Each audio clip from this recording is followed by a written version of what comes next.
There are over 100 different spells that Blue Mage is able to learn, a number that is only going to increase with time and thus makes the prospect of collecting them all a rather daunting one, especially for newer Blue Mages who are starting from scratch and may be overwhelmed by the sheer quantity they need to obtain. So to help alleviate some of the pressure, let's break that number down. And there's no really better way to do that than by going in the order in which the spells were originally released, as they should naturally line up with your leveling journey. So let's go over how to obtain those original spells. The first 49 primarily spread out through a Realm Reborn, but before we actually begin, there are a few things we should go over, starting with how to actually learn spells. Put simply, you need to be in combat with an enemy, see them use the spell, and then survive the encounter, after which you'll have a chance to obtain the spell, which actually leads us into our next note. If you level sync a dungeon trial or raid, then every spell you see has a 100% chance to be learned, as long as you survive the encounter. And lastly, to enter any instance as a Blue Mage,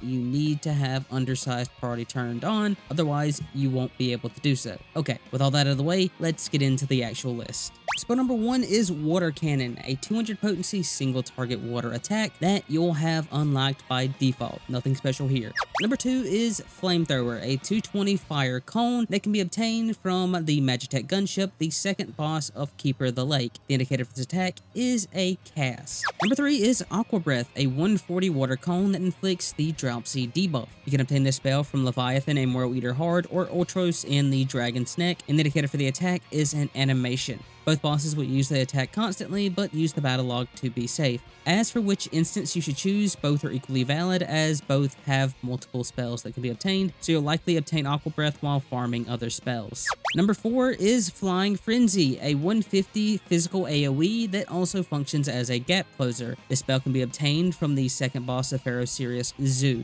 The indicator for the attack is an animation that the boss will use after you kill multiple eggs. It's when she jumps to you and stuns you.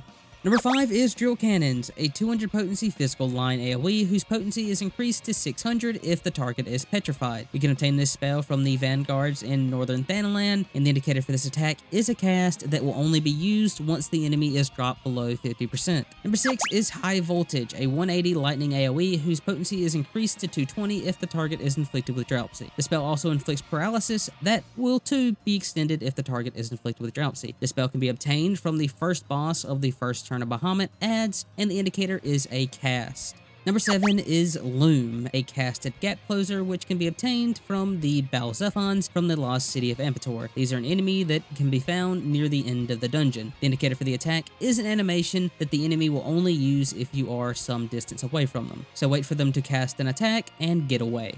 Number 8 is Final Sting, a 2000 potency single target physical attack that will kill the user upon execution. It will also inflict a debuff called Brink with Death, preventing you repeat use until it wears off. The spell can be obtained from the Killer Wasp in Middle Enosha, and the indicator for the attack is a cast. Be wary, this hurts even at max level. Number 9 is Song of Torment, an unaspected single target 50 potency dot that can be obtained from the final boss of Pharaoh Sirius, Siren. The indicator for the attack is a cast.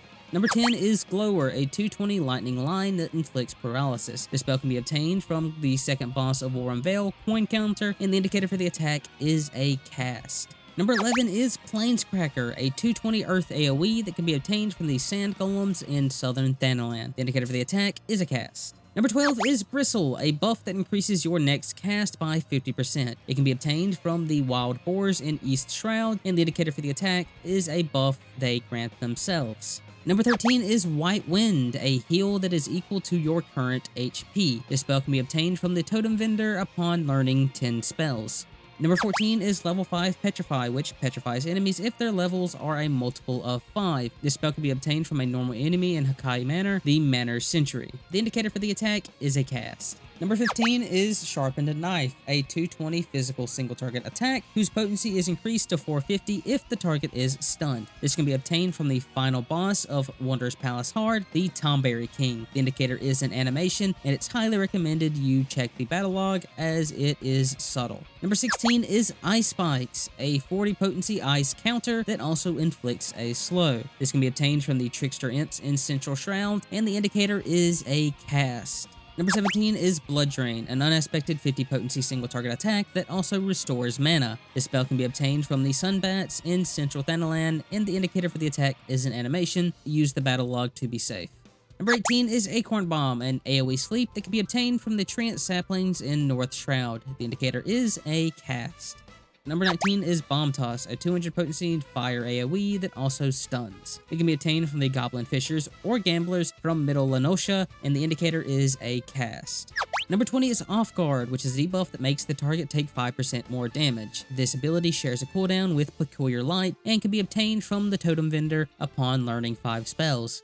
Number 21 is Self-destruct, a 1500 potency fire AoE that KOs the user upon use and inflicts Brush with Death. The spell can be increased to 1800 if under the effect of Toad Oil. You can obtain the spell from the Glide Bombs in Western Thanaland, and the indicator is a cast. Number 22 is Transfusion. This fully restores a party member's health and mana at the cost of your own life. It too inflicts Brush with Death. It can be obtained from the Totem Vendor after learning 20 spells. Number 23 is Faze, a cone stun that can be obtained from the Shell Sweepers in Central Thanaland. The indicator is a cast. Number 24 is Flying Sardine, a single target 10 potency physical attack that interrupts the target. You can obtain this from the Apocalypse in Eastern Lenosha, and the indicator is an animation. Use the battle log or look for them throwing a fish at you. Number 25 is Snort, a cone knockback that can be attained from Typhon in the Dragon's Neck. The indicator for this attack is a cast, however he won't use it until a few minutes have passed in the fight, so you'll have to wait around until then.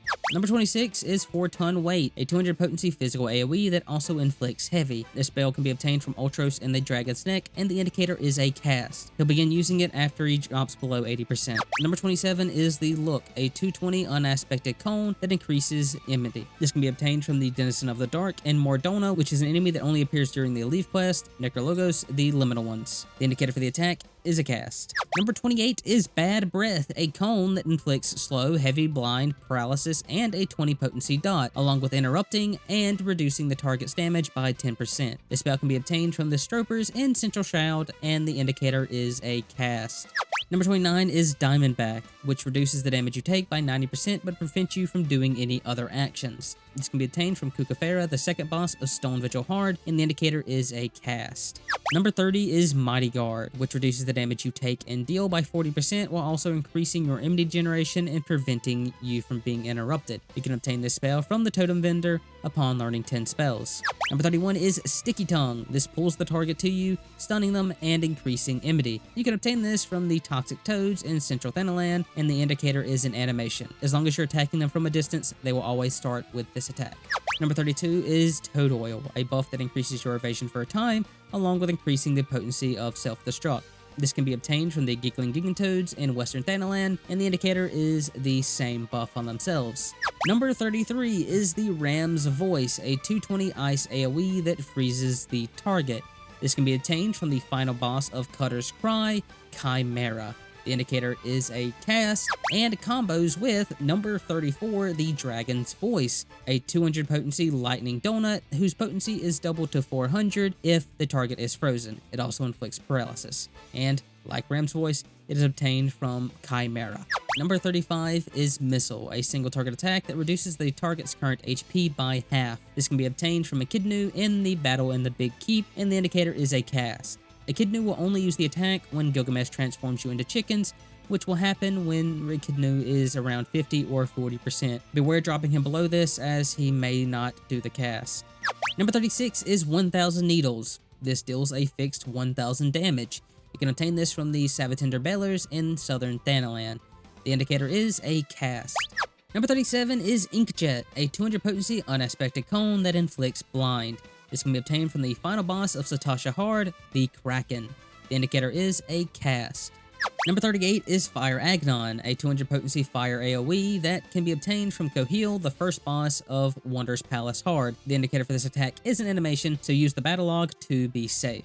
Number 39 is Moon Flute, a buff that increases your damage by 50% for 15 seconds, but then disables you for the next 15 seconds. This spell can be obtained from the totem vendor after clearing 10 stages of the Masked Carnival.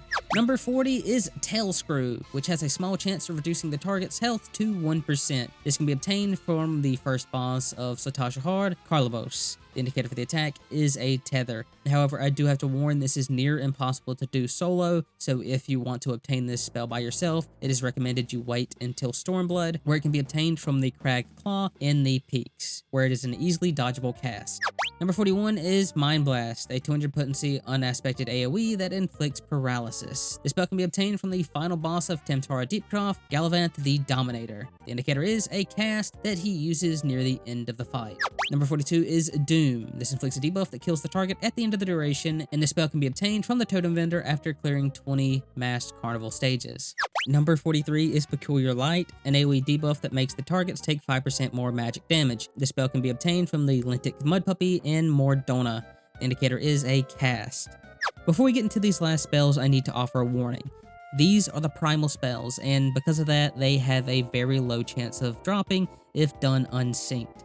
It can be done, but it also is very tedious, so you may want to consider doing these synced with a party, or just pray to RNG. But with that being said, number 43 is Feather Rain, an OGCD 220 potency wind AoE that inflicts a 40 potency dot. This shares a cooldown with Eruption and can be obtained from Garuda in the Howling Eye Extreme. The indicator is an animation, specifically when she jumps away, dropping multiple AoEs. Number 45, and the easiest of these primal spells to obtain, is Eruption, an OGCD 300 potency fire AoE that shares a cooldown with Feather Rain. This can be obtained from the normal 4-man Bowl of Embers, and the indicator is a cast. Number 46 is Mountain Buster, a OGCD 400 potency physical earth cone that shares a cooldown with Shock Strike. This is obtained from Titan in the Naval Hard, and the indicator is an animation. It's specifically the tank buster that he uses near the end of the fight post-hard. Number 47 is Shock Strike, an OGCD 400 potency lightning AoE that shares a cooldown with Mountain Buster. This is obtained from Ramuh in the Striking Tree Hard, and the indicator is an animation. He uses this constantly, so you don't need to really worry about looking for it. Number 48, and arguably the hardest of the spells to obtain, is Glass Dance, a OGCD 350 ice AoE that shares a cooldown with Veil of the Whorl. It is obtained from Shiva in the Amphitheater Extreme, and the indicator is an animation. Specifically later in the fight, post-ads, when she pulls out her bow. And finally is number 49, Veil of the Whorl, an OGCD 50 potency counter that shares a cooldown with Glass Dance. This can be obtained from Leviathan and World Eater Hard, and the indicator is the buff that he casts when he splits between his head and tail. You really can't miss this unless you kill him instantly. And that is our last spell, meaning this video is coming to an end. But before you leave, if you are wanting to continue your spell hunting, be on the lookout for the remaining spell videos I'll be releasing relatively soon, if the Heavensward one isn't already in the corner over there. If not, consider watching my solo leveling guide for Blue Mage while waiting, which should be in the other corner. Either way, thanks for watching, and I'll see you for the next batch of spells.